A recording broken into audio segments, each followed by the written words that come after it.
Hey guys, welcome back to the Auteur podcast, official podcast of digital and creative media works, where each week we take some prop culture. Do you want to run that again? Yep.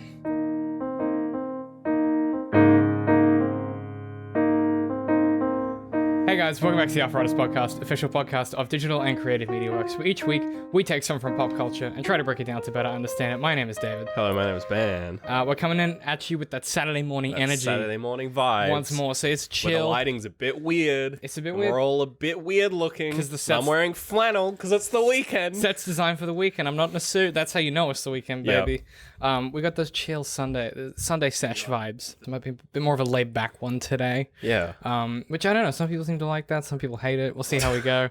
Some people we wish you guys would bring that energy. No, fuck that. I ain't an energetic boy. Yeah, we chill now. And it's probably a good week to do a chill one because it's sort of a weird film that we're covering. Weird one, yeah. But look, it's a new month. And I figured, we've got Tarantino's new film on the horizon. Mm-hmm. So I sort of wanted to look at some films and games and different things that are kind of would be considered to be like written or created by auteurs in some way. People who think they're very important. Or people that get treated like they're very important, vice versa. And sort of wanted to look at how that can affect the way something's made. So this week we are talking about the style of rock and roller. By Guy Ritchie. By Guy Ritchie. So if you're unaware, it's a 2008 crime comedy film written and directed by Guy Ritchie and follows the seedy going-ons of London's criminal underworld and the exploits of two-bit crooks of the Wild Bunch. Before we get into the summary, had you heard of this film before I recommended it? I'd heard of it, yeah. Like I recognized the title, but I had not seen it and didn't really know anything about it. I haven't even seen that many Guy Ritchie films, to be honest. So yeah. What else has he done? He did the new Sherlock Holmes films. He did the new King Arthur film. His style is very notice. He did Snatch. He's very just Wes Anderson. Yeah, he's got a real vibe to him. Yeah, what'd you think? Oh yeah, I enjoyed it. It was probably I usually get lost in these kind of films. So like Ocean's 11 and all these sort of heist or crime dramas. Yeah, there's 12 things going on. Yeah, I just get lost and I'll be like, why are they here? What are they doing here? And this film still had that. It didn't escape. It still had a case of what are they doing? But I think just the focus of the film meant that it was, I don't know, I was able to follow it a bit easier. And I think just the nature of the story just meant that it didn't take itself too seriously. And I think too, it doesn't take itself seriously enough that a lot of those beats would be big dramatic kind of switches to other scenes. So I think that helps too. Where you can imagine a different heist film, a lot of the cutaways you would be reeling from the impact of what had just happened. Yeah, and I think there's enough visual humor in this to where you can you can follow the story just by purely kind of watching. You don't really have to pay attention to what people are saying. And that's a big thing. I barely pay attention to dialogue in films. Well, in this one, you especially don't need to. It's really well done. Yeah, it makes it very obvious. And it's even when it is quite dialogue heavy, he'll do. We're just starting the episode apparently. Yeah, that's why I'll get to the summary in a minute. Yeah, there's things that this film does that make it kind of easier to follow compared to an Ocean's 11 or another heist film. Yeah, definitely. And plus, I think really fantastic cast as well. It's a 2008 film, but it's got a bunch of people who are now proper famous. Yeah, and I think the casting as well also helps the make the film flow. Definitely, and I mean having Gerard Butler as one of the leads. Oh my god, he's just so good. It's just such as an actual Scottish man. Yeah, absolutely. Yeah, really smart. Finally, really smart. Idris Elba, brilliant. Tom Hardy, brilliant. Weird to see Tom Hardy that skinny, but it's weird to see Tom Hardy just in general these days because it's all I see is, I don't know, he's a good actor, but it's his biggest role was easily Mad Max, and then he was in Avatar, wasn't he? No, that's not. You think it's Sam Worthington? That's Sam Worthington. I don't know. He's just white boys, man. Venom. They all look fucking. He was Venom. Yeah, he's in Venom, but that wasn't good. No. Okay, let's do the summary, and then we'll sort of get to some of what I wanted to talk about this episode. So the plot's actually quite complicated, but there's a lot going on. You can explain it, but it's... So just stick with me. Lenny Cole rules real estate in London, using a corrupt councillor to fix pricing and remove red tape, and his right hand Archie to take care of any required dirty business. A billionaire Russian, Yuri Omovich, is planning a fixed land deal that everyone in London wants a piece of, particularly Yuri's accountant Stella. Yuri agrees to Lenny's price of £7 million to grease the councillor's wheels, and as a sign of trust, loans him his lucky painting. Yet when Yuri arranges for Stella to move the money, she double-crosses him and hires a local crime outfit, the Wild Bunch, to steal the money. The Wild Bunch are led by small-time crook 1-2, his partner Mumbles, and their wheelman, Handsome Bob. Unfortunately for Lenny, his supposedly dead nephew, Johnny Quid, steals Yuri's painting in the meantime. Lenny and Archie then coerce Johnny's managers into tracking down Johnny. Meanwhile, Handsome Bob gets close to Stella's gay husband, a lawyer who has information on a long-time unknown informer in their criminal circles, whose information has Bob looking at a 5-stretch in prison. Yuri tasks Stella once more with covertly siphoning the necessary money from his holdings, despite his growing suspicion. When his money men are once again robbed by the Wild Bunch, his assistant Victor convinces him that it's likely Lenny behind the robberies, and is also purposely keeping Yuri's lucky painting from him. Yuri and Victor break Lenny's legs to send him a message, demanding the painting and the money. Cookie, a local drug dealer, buys the painting from some crackheads who stole it from Johnny's hideout. Cookie gives the painting to 1-2, who in turn offers the painting to Stella as a token of his appreciation. After Stella leaves his flat, 1-2 is surprised by Yuri's henchmen, but is rescued and then once again kidnapped by Archie and his goons, who'd come looking for Yuri's money. Yuri coincidentally wants to marry Stella, whom he has long admired. He goes to Stella's house to propose, but then spots his lucky painting. Stella lies and says she's had it for years. Yuri, enraged by Stella's betrayal, orders Victor to kill her. Archie brings Johnny, Roman, Mickey, and the Wild Bunch to Lenny's warehouse, where Lenny orders Johnny executed. He threatens to kill the Wild Bunch very slowly unless they give up the money they stole. Handsome Bob offers the legal documents concerning the informant in his pocket to Archie. Archie, recognizing the pseudonym on the documents, Sidney Shaw, as belonging to Lenny. Lenny was the rat all the while, routinely arranging to lock up criminals to buy his own continued freedom. Archie orders Lenny's men to free the Wild Bunch and has Lenny drowned and fed to crayfish. In the lift, Johnny explains to Roman and Mickey that they will also be killed to leave no witnesses, and graphically explains the manner of their execution. Johnny psychs out the hitmen, and they escape the last of Archie's men, with help from the Wild Bunch. Later, Archie picks up Johnny from rehab and gives Johnny Yuri's lucky painting as a welcome home present. Archie says that obtaining the painting cost a very wealthy Russian an arm and a leg. Johnny proclaims that, with his newfound freedom from addiction and his stepfather, he will do what he could not before. Become a real rock and roller. And then it's like, it does like an Avengers thing, where it's like, and then it's like, they'll what's his name? return. We'll be back, and it never happened. Fucking hectic. This film is like really complicated plot-wise, but also, But not really. It's like everything's in like circles. It's really clever. Like watching it, you're kind of just it's easy to sort of follow. Like that synopsis just like makes it sound like a fucking train wreck. Like as you're watching it, you're never really paying attention to like who's who and like what people are doing. It just like flows naturally. I think a big part of that is it's because there's no centralized protagonist, and that's one of the points I want to try and work out is like, I guess instead of what would normally happen, which is you're cutting to A plots and B plots and C plots and whatever, and then it all comes together at the end. Yeah. Because it's sort of like you've got Archie, the Wild Bunch, and Stella, and sort of, or I guess Archie, the Wild Bunch, and Johnny. Those are like the only three real like storylines, and they all just kind of interweave the whole time. Like there isn't really like an A plot and a B plot because it is all sort of the same plot. Yeah, and those quote unquote protagonists from each sort of, they kind of each represent a group. Mm-hmm. So Archie is he's represents like Lenny and his kind of side of the story. Mm-hmm. You have Yuri, which is really just like Yuri. He's just the antagonist. He doesn't really have a character. He's just like sort of a driving force. He's the antagonist and also just like the point where everything crumbles. Mm-hmm. Like everyone fucks up when dealing with Yuri. Yes. There's the Wild Bunch, which is 1-2 and Mumbles. Handsome Bob. And Bob sort of Bob again. And then you've got the accountant, I guess. Stella. Yeah, she's kind of... But even her plot's kind of she's kind of the Wild Bunch, really. Yeah, so you kind of... These characters sort of act as just like surrogates for that sort of group of people. So really there's like three characters. Yeah, it's really... I mean, realistically, it's like... quite simple. It's Archie, 1-2, and Johnny are like the real main characters. Okay, so like the protagonist is technically defined in the story as the agent who experiences the most resistance. So like, I think a lot of people mistake the protagonist for the one that changes. But like, say for instance, in a Spider-Man film, very often Spider-Man doesn't change that much. He just happens to like be the one that everything bad happens to. Right. Like he tends to still be plucky Peter Parker at the end who struggles to pay rent, and being Spider-Man's hard. Like a lot of the time that doesn't change. And I guess theoretically each plot in a story should have its own protagonist. And equally, like I was using Spider-Man films because they're really easy. A lot of the time in a Spider-Man story, there's an A plot and a B plot, and the A plot is in the suit and the B plot is out of the suit. So in Homecoming, the A plot is like the Vulture and Peter Parker being Spider-Man, and then the B plot is Peter Parker like trying to deal with high school and shit, and the girl he's trying to date or whatever.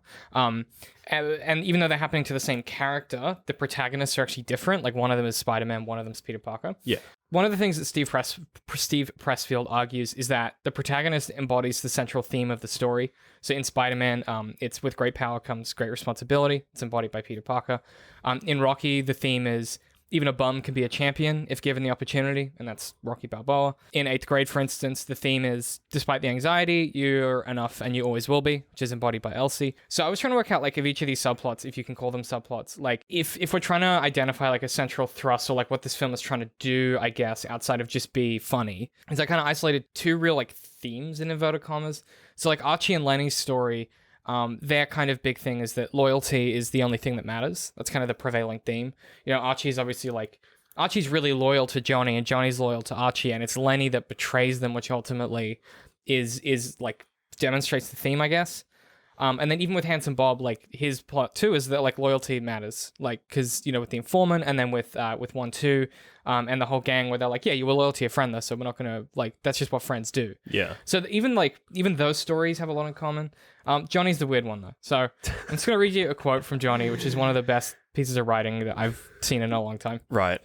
It's his monologue, which I fucking love, and I think this embodies the weird like philosophy that the film's trying to convey in some weird fucking way. It's like Guy Ritchie's fucked up morality. Yeah. Quote, all you need to know about life is retained in those 4 walls. You'll notice that one of your personalities is seduced by the illusions of grandeur. The gold packet of king size with a regal insignia, an attractive implication to all glamour and wealth, and the subtle suggestion that cigarettes are indeed your royal and loyal friends. And that, Pete, is a lie. Your other personality is trying to draw your attention to the flip side of the discussion.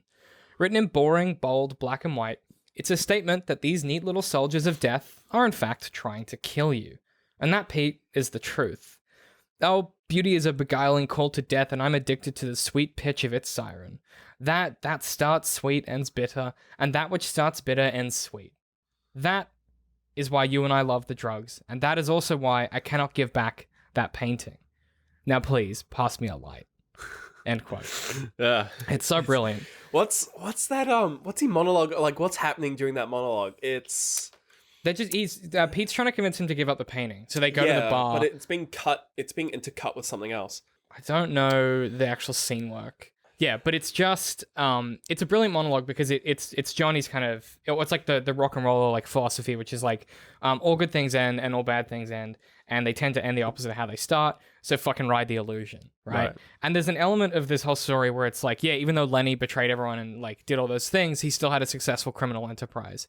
And even though Johnny is like a fucking drug addict and can't get his shit together, he still is like capable of like being a contributing member of that crime family in turning up and convincing everyone and making sure that like the right thing happens with Lenny's death.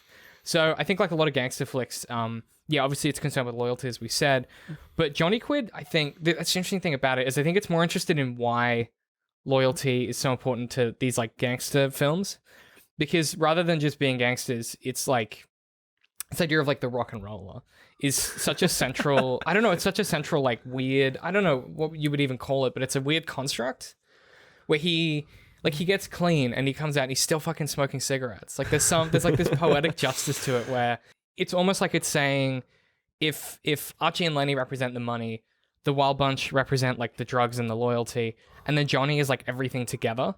So it's no wonder that he becomes the leader of that kind of pyramid almost. I think the sort of the 3, so you've got these 3 kind of central groups. You've got Archie, you've got the Wild Bunch, and you've got Johnny. I think if you're taking that metaphor of like the drugs are the smarts and the punching people. Yeah. You've got like Johnny is really the drugs, Archie is really the smarts, and the Wild Bunch are really the getting shit done. They're like the muscle. Yeah. So I think like that perspective, it's like, yeah, the 3 sort of like the holy trinity of rock and rollers or whatever. Because there's the monologue at the start where people ask the question, what's a rock and roller? Yeah, and I tell them, it's not about drums, drugs, and hospital drips. Oh no. There's more than that, my friend. You've got we all like a bit of the good life. Some the money, some the drugs, others the sex game, the glamour or the fame. But a rock and roller? No, he's different. Why? because a real rock and roller wants the fucking lot. Okay, cool. Thanks for that. So I had it David. written down. You mean that yeah. monologue? Yeah, that monologue. Yeah, it's like each of these groups sort of represent, for me at least, those sort of desperate parts. And to like Yuri's interesting because he really is just, he's sort of all three of those rolled into one, but just as sort of like an antagonistic force. And really all he does, like Yuri as a character, is he gives someone a painting and then he wants the painting. Like that's his character. His character is literally a MacGuffin. Yeah, but it means that you have this sort of cyclical kind of adventure with the other three sort of character groups, and they just kind of orbit around that painting. Yeah, and the story doesn't end with Yuri. It does end with him getting his painting, but it doesn't. The climax of the film isn't a confrontation with the antagonist. No, it's the sort of internal conflict of like what's going on. I think for me, that's why this film works in the sense that you don't sort of lose yourself in it, because it's not. You don't always have to like worry about like in the back of your head. It's just like, oh, but what's Yuri doing? Like, what's his play? Like, what's his aim in this game? Really it's just like, it's super simple. It's like, he just wants his painting and he wants his money and he's just kind of generally angry.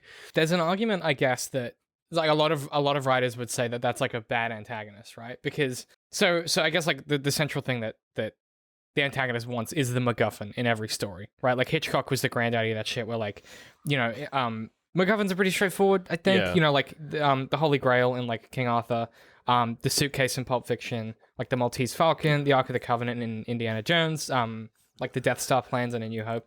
Like the MacGuffin doesn't have to do anything. It just like has to be the object of the villain's desire. Well, I think comparing this to Pulp Fiction is interesting because like Pulp Fiction is so fucking confusing, like on first watch. Again, because I just get lost in these films. So, like, I have no fucking clue what's going on in Pulp Fiction. Like, I had to watch it like 3 times to like finally be like, oh, that's the story. And it doesn't help that it's shown non-linearly. Well, that's Tarantino. Yeah, I mean, I saw it in theaters the other week because they were showing it one last time. And that would have been cool. I've seen it like 7 or 8 times, and there's still a few things in that where I'm like, I just don't... And like, films like that are cool because like it means that on like consequent watches, you get a little bit more and you notice a little bit more. But like... There's something to be said about having a story as sort of diverse and interesting as what's in these kind of crime dramas.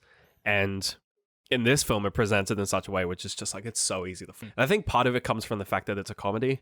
Like, I don't think that comedy films need antagonists. A lot of the times, if you think of like the shittiest like Hollywood, like American comedy films, it's often just like internal comedy just based on the fact that all the characters, like the antagonists of the characters are just themselves. Or just them being dumb. Usually the comedy is like, one of them's The Rock and the other one's Kevin Hart hijinks. Yeah, like that kind of thing. And then even if you think to like British comedy, sort of the classics, it's still very much just like internalized humor. Where every sort of it's that kind of like they go through bad things, you laugh because it's funny, because watching people go through shit is amusing. And then it's kind of that same thing where it's just like, when like the scene when the painting gets stolen and Lenny's like on the phone and he's like, yeah, I've got it on my wall, and then he just fucking falls off his head. It's the kind of thing where you're watching it, you're just like, you don't realize the painting is stolen. Because it's like a brand new set. You've never seen it before. There's like an empty thing on the back of the wall.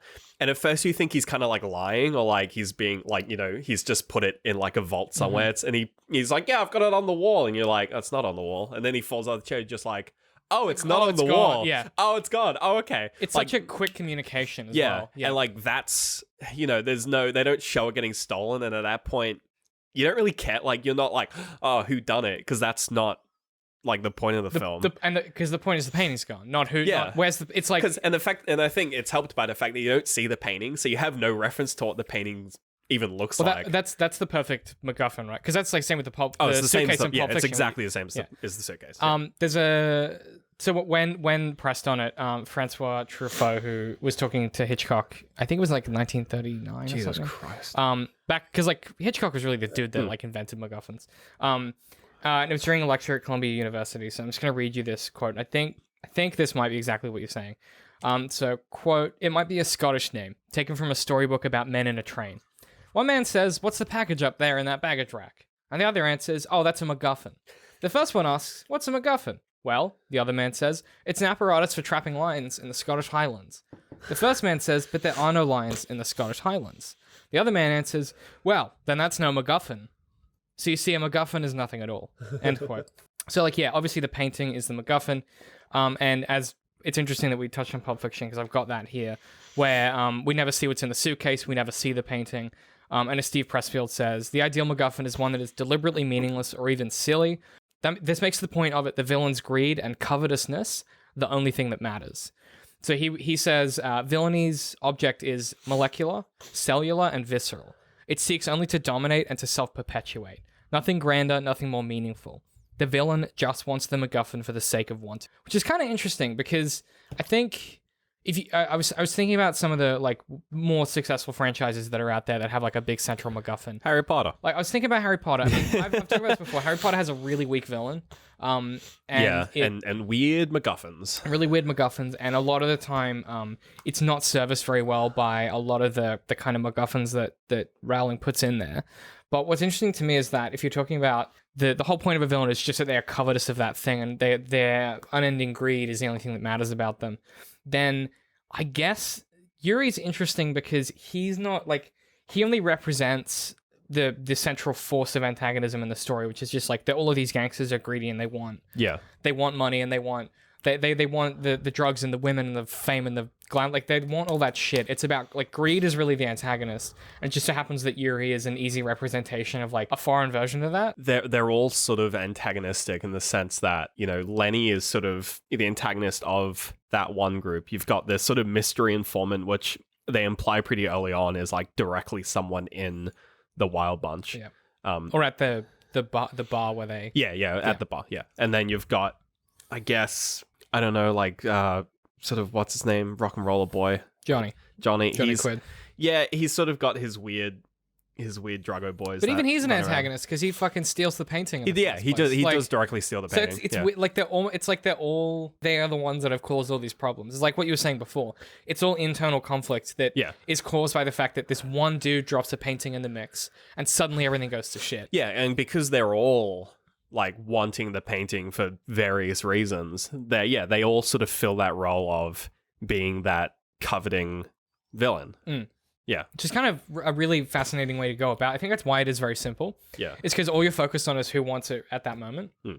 Who's got it, who wants it. Yeah. It's not, you're not trying to follow 12 things to put a heist together. It's just who currently has the painting, where is it, and who's trying to get to it, and how are they going to get stopped. Yeah, and even then, like, a lot of the characters, like, for most of the film, well, for the whole film, the Wild Bunch they don't know at all what this painting is. Like, they even don't... when 1-2 has it, he has no they idea. they don't realize what they have, but that doesn't really change, like, the thrust of the film. Like, if anything, it causes more drama, because then when Stella has it, you're like, fuck. And then when she lies, you're like, double fuck. Does that mean that she also didn't know what the painting was? Yeah, absolutely. So, like, it's fascinating. Like, literally everyone that has it has no idea how valuable it is. Yeah. Until it gets taken away, effectively. Even like when it's given to Lenny by what's his name, Yuri. Russian boy Yuri at the start of the film. It's sort of that, you know, he's complimenting the painting just because he's trying to be nice and like suck up to him. And he's just like, oh, you should take it. And he's like, no, I don't want to take it from you. It's too precious. And he's like, no, it's my lucky painting. Please take it. And you can tell he's just like, I don't want to take this piece of shit painting. Yeah. Like, I was just trying to be nice. And then he's got it. And he's like, well, I guess I'll put it up on the wall to be nice. And then it's like, it's fucking gone. Yeah, it's just, and then everything it gains happens. Value. Yeah. It's so interesting, I guess. Like, it's almost like, and you know, because you have some side characters in this, which we didn't mention, like, Tank, who's sort of the guy on the street who knows everything, and even he knows what the painting is. Like, it's almost like in the act of it getting taken, that's when it is like given its value. Right. And there's something to be said for a film that's kind of like about greed and like being a rock and roll and like wanting all these things. It's like, it's not until it's taken away that you suddenly want it. Like, it's in the act of wanting, that's what makes it valuable. And there's something to be said for, I guess, as like a force of antagonism. Greed is such a fucking fascinating thing to focus on, because it's touching back on Harry Potter. One of the things that makes those films very often not work, or makes Harry a less interesting kind of protagonist than he could be, is that the force of antagonism is, I guess, like, it's just pure evil. Like, it's fascism, right? It's like the ultimate human evil, Yeah. personified in Snake Man. So like to overcome Snake that, Man. to overcome that is just courage and kill Nazis. Like it's not that interesting. It's sort of just like an adventure. Yeah, Yeah. and you can do that, but I think it's more interesting to say, well, okay, if you have a bunch of people who kind of embody a certain lifestyle, and there's this, then you drop this kind of wild thing in the mix, and they're all kind of greedy for the same thing. How do you overcome that? Like ultimately, like the message is like loyalty and kind of trusting the people that you work with. Honestly, like it's they kind of have this family, but with the Wild Bunch, and kind of even Archie and Johnny Quid to an extent come together with the Wild Bunch at the end. Yeah. And Archie has that's the interesting thing about Archie as a central character is he has this respect for everyone that Lenny doesn't. Yeah, I think like if there was like one main protagonist in this film, I think it would be Archie. Yeah. Not just because he's the narrator, but because he's sort of he fits that role of he's connected to every other character in a way that other characters just aren't. Yeah. He bridges the gap between everyone.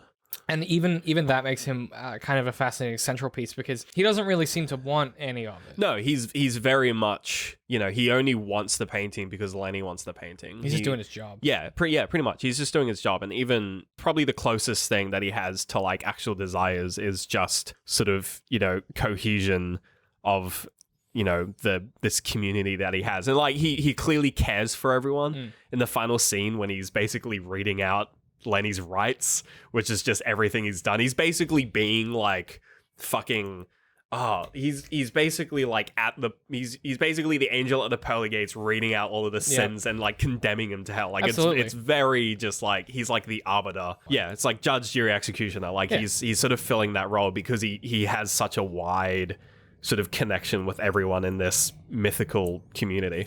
And also he has the tools. Like he's imbued with the tools to do all that because he's the smart guy who has all the connections, who knows everyone. But then he's also got this other range of tool sets that he implements throughout the film, like the Archie slap and all these kinds of things, which is just fucking great. Archie slap's a brilliant scene. That one gets referenced a lot in my family. Like the fucking Archie slap is brilliant. Like because it's clear that this guy spent a long time honing his skill of like being this underbelly. And whereas everyone else is how to kind rein of people in. Everyone's trying to get, Johnny's trying to fucking get loaded, and like the music producers are trying to get rich, and like everyone has all these different motivations. Archie's just trying to do his job really well. Yeah, like it even shows it when there's that like flashback scene where like Archie's picking up Johnny and Johnny like steals his gun and he's just like fucking give me some money, Arch! And he's like shit. And he like gives the kids money. It's just like people are what? Just don't, just fuck off. Yeah, just fuck off. Don't tell anyone. It's a great kind of there's a great evolution of that in comparison to where he is in the film itself, where like that's him like paying off kids and shit, just really like not really paying attention, trying to get out of the situation. Whereas in the film, he's dealing with stuff in such a higher complexity and capacity. Yeah, it's a cool kind of same with Johnny, like the change. It's a cool character arc to see them change and grow, become those people. And for a long time, Guy Ritchie talked about doing a sequel. He's got a script written. He was always going to do it, and then Warner Brothers kept giving him blockbuster films to make. Like they were like, here's King Arthur, here's this, like keep making more big picture shit. Here's Sherlock Holmes. Like they just kept giving him really, really big picture stuff. And he was like, well, I can't really afford to. He was like, we could, I could definitely do this, but as long as they keep giving these to me, there's no reason to make a sequel. No reason not to. Yeah. But I'd watch the shit out of a sequel. Yeah. I think a sequel, it would have to be really like a. It would just be unrelated. Yeah, it would have to be sort of like a I don't know, almost like a Evil Dead kind of thing, where it's just like it's just so different. Oh yeah, I could see them doing like something totally unrelated, just with all those characters. Yeah, like maybe they get into some hijinks, like of like doing some other weird crime thing, or like a sort of like Cornetto trilogy thing, where it's like loosely related, same actors, but just like same kind of themes. It's all a bit, it's technically connected, but just different. Yeah, I would definitely watch that. But I don't think you could do a sequel to this because it's not so much a story necessarily as it is an idea for a plot that ends up being a narrative. Yeah, plus I think it's funnier the way it ends when it's like so like he'll be back again and then this is not a sequel. Yeah, it's kind of great. It's very like it's ironic that he's been given the Sherlock films because it is very Sherlock where it's just like, there's the original series of books and then 100 years passed and then he's in the public domain. Let's just fuck around with him. Let Stephen Moffat make a show with him for some reason. Or not, maybe. Or maybe guys don't. Maybe we'll make Robert Downey Jr. play him. They were pretty They were pretty fine. The second one's garbage, but they were fine. They were shot really well. Which is you know, because it's Guy Ritchie. Because it's Guy Ritchie, and he's just real good. But yeah, I mean, like, he has complete control of this film. We'll kind of touch on that in the post show because I want to talk about some auteur theory and stuff like that. But it very much is his like when you compare this to something like Sherlock Holmes. There are several shots in this that are literal. You can put side by side, like there's always a chase sequence in Guy Ritchie films where there's like a GoPro strap to someone's chest and they're just running. Oh, and it does the and it's like tracked to the head, to the face. Yeah. Yeah. They do that in Sherlock Holmes. They do it in this, like the certain Guy Ritchie There's shots. whole fight scenes in Sherlock with that. Yes. Yeah, It's crazy. brilliant. Like and you know the slow-mo stuff that they do in this and Sherlock Holmes. Like there's a lot of Guy Ritchie staples that make it into all of his films. But I think the big thing is the tone and the voice and there's this punk kind of, for me, this is the most Guy Ritchie film because it embodies his style so heavily, where it's that, even the idea of the rock and roller and the guitar licks and the way that the editing's done, and the swap fades and things like that. Yeah, and you know, things like the fourth wall breaks where, you know, there'll be characters monologuing about their telling you past, how the crimes work, and then it'll do a flashback, and the character in that flashback will talk to the camera, and it's just like, it's weird. Like there's a lot of like auteurisms in this, and I feel like, you know, as this month goes on, we're going to see a lot of, for me, there are a lot of overlaps for this. When you've got these sort of auteur films, there's a lot that they all kind of do similar stuff every now and then. Or at least they'll have, you know, there's categories of auteurisms, as I'm going to call it. It's a weird term. I'm coining it now. Okay. Where it's like, you know, you'll have like cinematography kind of auteur stuff. You'll have like narrative auteur stuff. You'll have, you know, like tonal auteur stuff. A lot of the time it's just like, just put comedy in it. That's like a big auteur thing. It's just like, yeah, it's like an MA 15 plus rated film about gangsters and it's a bit funny. And it's like, oh, that's like every Tarantino film. Like they're all just a bit funny. Actually, seeing Pulp Fiction in a theater is interesting because it is funny. Like there is a lot of laughs in that film. Yeah, because when you watch it by itself, it's just quite a good gangster film. It's very funny. Oh yeah, or like all of like every Tarantino film like is quite humorous. Like it just, and it's that kind of, I like he's even like described it as, he calls it just like violence is funny. Like he's sent a lot of interviews. I think when Kill Bill came out, he caught a lot of flack for that film because for a few reasons it had a female protagonist and it was very violent. It's probably one of his most violent films, at least when it came out. And he'll be in interviews and they're like, what do you like, why do you think it's, there's this one interview where I'm talking about Tarantino and the fucking rock and roll podcast. We'll get to it more on the post show. Do you want to hang on to it for the post show? Because I got a bunch of more stuff. Yeah, like kind of closing thoughts before we wrap up. Like, yeah, it's such a, that sometimes when you're trying to do a complex story, the simplest thing to do is work out a central piece. So like in this case, the MacGuffin, and just write around it and have all your characters order around it. I don't know. It's just a really clever way to do this English gangster film, and it's a cool way to get all these really good actors to just chew the scenery and be cool British gangsters. It's thoroughly pithy, really well done, and just like classic Guy Ritchie to a T. Do you have any recommendations for this week? Oh fuck, I don't know. I've been playing Monster Hunter. Monster Hunter still. Yeah, still more Monster Hunter. It's a good game. I enjoy it. It's fun. Yeah, it's my new Warframe. Your Warframe. I just got Amazon Prime again, so I've been rewatching Community. Oh yeah. Still holds up. Dan Harmon's a genius. Yeah, as I said before, I saw Pulp Fiction in the theater, which is really cool. That would have been cool, yeah. It was really cool. Yeah, they're doing like a run at the cinema near where my dad lives, where they're like playing every Tarantino film in the lead up to his new one. Oh yeah. So I'm gonna go see Kill Bill, and they're doing a Kill Bill 1 and 2 back to back. Oh shit! So I was like, that's "Fuck sick. yeah, dog! Yeah, no, that's awesome. Hell yeah! Yeah, I'm all about that. That's the way to do Absolutely. it. Yeah. So I'm keen as hell for that.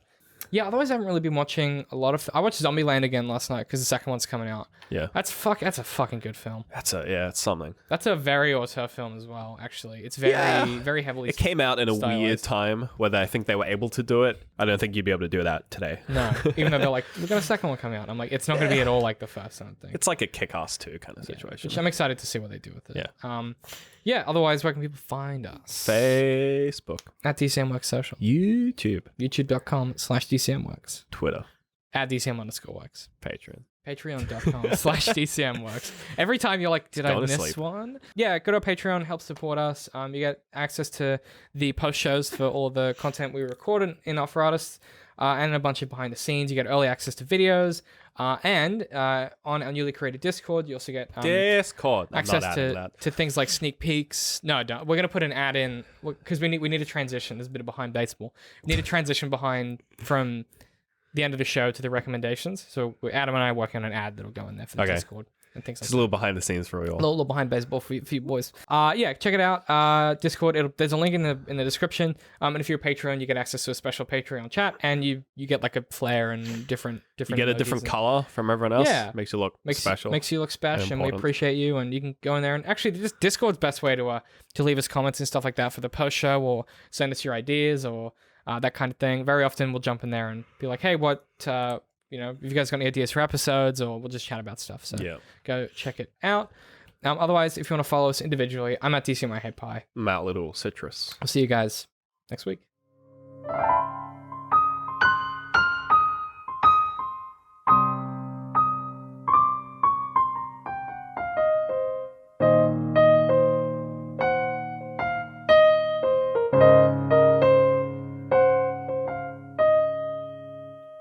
Piss break. Piss break. Pierce break. Piss. Want to piss from you? South African, I need to piss. I need to piss. It's very big.